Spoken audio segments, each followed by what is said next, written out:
Good afternoon, people. How many of you are exhausted right now? Yep. Everybody? Just about everybody? You all right over there? Good. Another question. Put your hands down. How many of you snore? How many of you will admit that you snore? I do sometimes. Yeah. Okay. I do when I'm sick. Did you know that is the most common symptom of sleep apnea? I do when I'm sick. Mm-hmm.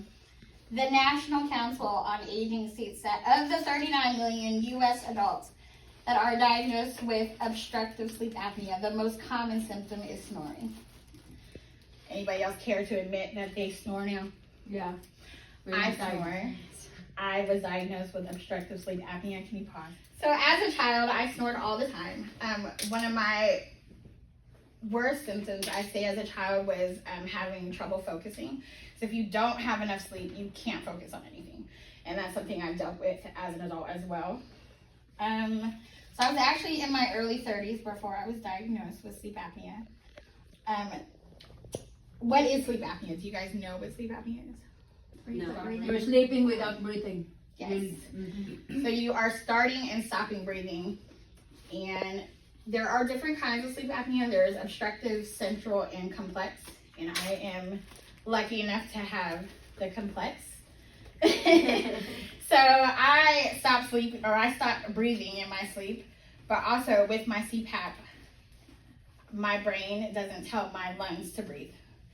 So I have complex sleep apnea. But we're going to talk more about obstructive because that is the easiest to diagnose. Central sleep apnea doesn't really present with symptoms, so you don't really know if you have it because snoring is not always that symptom. Snoring usually comes from an obstruction in your throat. So some of the common symptoms of sleep apnea, I'm going to hand out some papers here. Don't get that. Take one, pass it down. Take one, pass it down. And then when you look at that paper, see if you can pick out some symptoms that you go through. If you have any of those symptoms, you recognize them, raise your hand, let me know. Some of the symptoms, and 1 in 4 females has snoring, as we talked about. Gasping for air, dry mouth, headaches, insomnia, excessive daytime sleepiness, irritability, and high blood pressure. I probably suffer from all of those. And I am diagnosed with high blood pressure and ADHD. So in order to get a diagnosis, well, wait, let's go back. Looking at your papers that I just handed out, what kind of symptoms do you guys have? Dry mouth. Okay. I wake up all the time, my mouth's dry. Yes. Are you a mouth breather? I'm a mouth breather. I am a mouth breather too. Are you? No symptoms? Diminished libido. Because if you're not getting enough sleep, you don't want to participate in any kind of sexual activity. Eating? No libido at all. No libido? At all? That's a big symptom. No attention deficit. Attention deficit, okay. Anybody else? Moody. Yeah, moody for me. Moody? Absolutely, yes. So, since you guys are able to assess your symptoms, I would seriously consider going about being diagnosed. Diagnosis is not hard for sleep apnea. You just present your doctor with the symptoms that you have, and they will recommend a sleep study. And that is when they send you into a sleep clinic and they attach all these like electrodes to you, and they're just monitoring you while you sleep. I actually had that done as well. Weird experience, but very helpful at the end. So what they use is called an apnea-hypopnea index, and that determines the severity of your sleep apnea.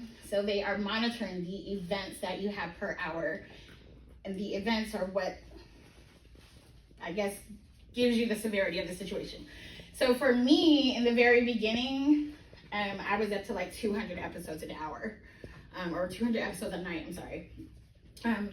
But now I'm down to like about 20-ish with my CPAP. And that's because not only do I have the obstructive, but I have the central as well. So, like I said, with the CPAP that I use, it does help. It doesn't completely make it go away, but it does help. And I don't feel that fatigue as often as long as I use it. I'm a non-compliant patient sometimes, but when I do use it, I feel a lot better.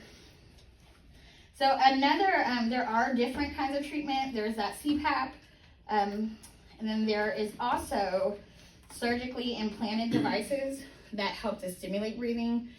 I steered away from that, but I do know a couple people that use that.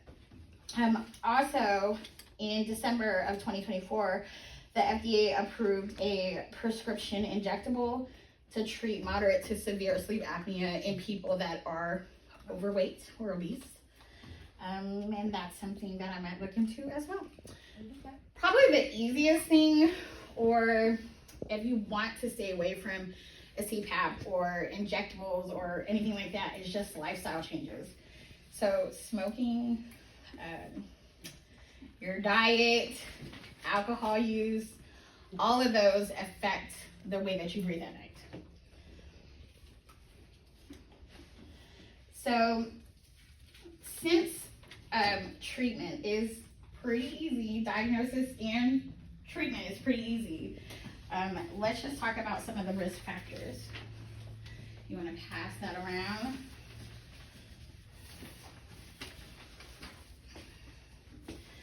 So some of the risk factors, like I stated, that you have control over: your weight, alcohol use, smoking. Some of the things you don't have control over is your race, your gender, your age. But some of those are risk factors.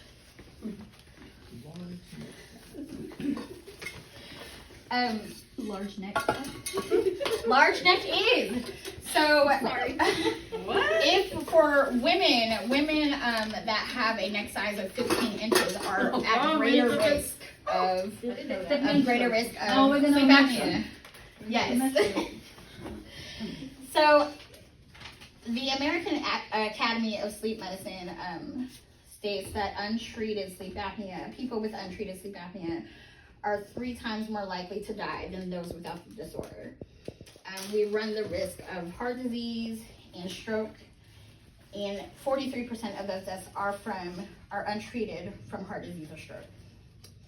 As I stated, sleep apnea can cause high blood pressure, diabetes, brain damage, a host of different issues. So now we've gone through symptoms, risk, treatment, diagnosis, and all the things. So I want you guys just be aware, because a lot of people think if you snore, you've had a great sleep. That means she's sleeping good. No, that means you can't breathe. That means you're literally dying in your sleep. That doesn't mean you've had a good sleep. If you've snored at night, more than likely you are exhausted in the morning. So I want you guys to take that seriously and consider speaking with your doctor if you have some of those symptoms and being treated for that.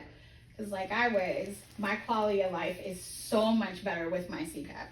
I can focus more, I'm happier, I'm not irritated all the time. My quality of life is just better.